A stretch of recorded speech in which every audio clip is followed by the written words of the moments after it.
This episode is brought to you by Audio Micro, where you can find all your stock music and sound effects for creative projects at audiomicro.com. Hey crew, Garrett here, and this week I got to speak with digital compositor Diego Galtieri. Diego's worked on shows like AMC's Walking Dead, Heroes, and most recently, Doctor Who. In the interview, he answers questions like, what is a digital compositor? What kind of programs and processes does a digital compositor use? And how do you get a job in the industry? Let's check it out. For the viewers that don't really know much about digital compositing, could you give your own kind of definition of what digital compositing is? Sure, compositing is to assemble different images from different sources. And your source images could be clips filmed with a camera, or still pictures, matte paintings, or 3D renders. Yeah, I've been dabbling with compositing myself over the years. I go to use primarily After Effects as my program of choice, but I'm sure you use probably different compositing programs, maybe like Nuke, but what are your programs you like to use most? Actually, at Target, we use After Effects. We are an After Effects company. We have a pipeline based on After Effects. We have proprietary tools and to automate lots of tasks and batch shots to do several shots at the same time. And what made you decide to get into digital compositing? Sure. When I was a kid, I loved making movies, and I was shooting with Super 8mm camera and did very rudimentary effects with it. And then when I grew up, I saw Jurassic Park, and I said, oh man, I want to do this.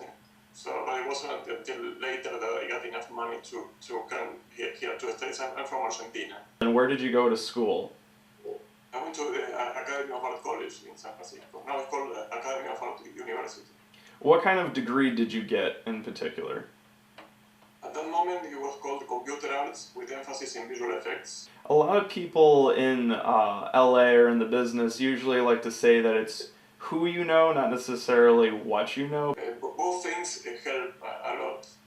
I'm glad I did school because it gave me a lot of notions of perspective. For example, of cinematography. I took film school classes, and they were really helpful, and they really helped me when I'm working every day.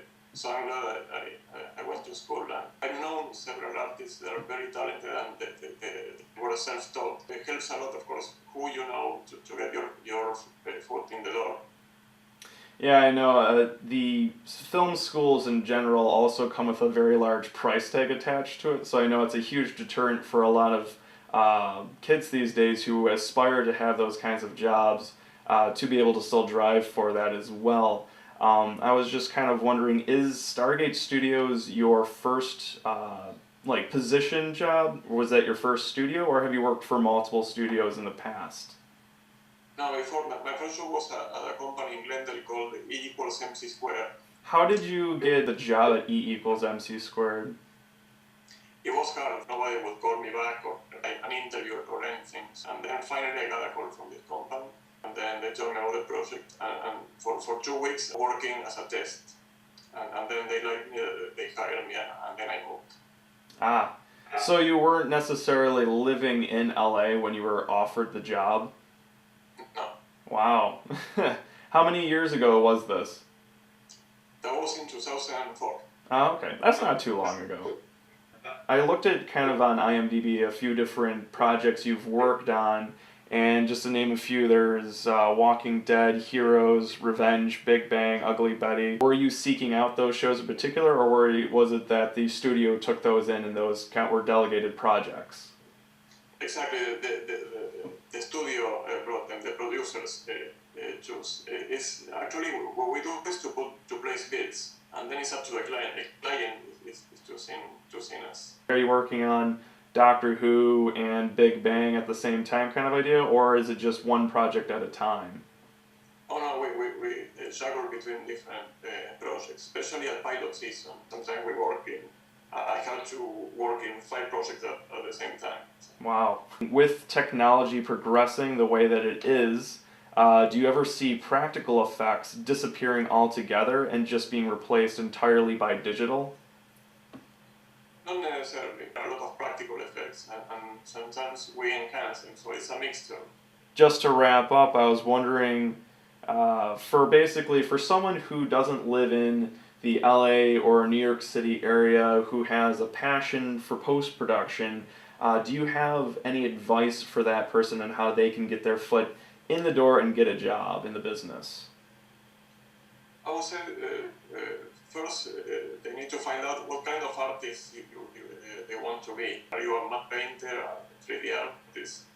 And then based on that, find out which companies would you like to work the most, where are they at. So if you have any company you want to work in your area, then that's great. And put your best effort to make a good demo reel and apply. But if you can't get there, then you have to start applying to in other areas like I did. Great. Well, thank you, Diego, for coming on the show. You're very welcome.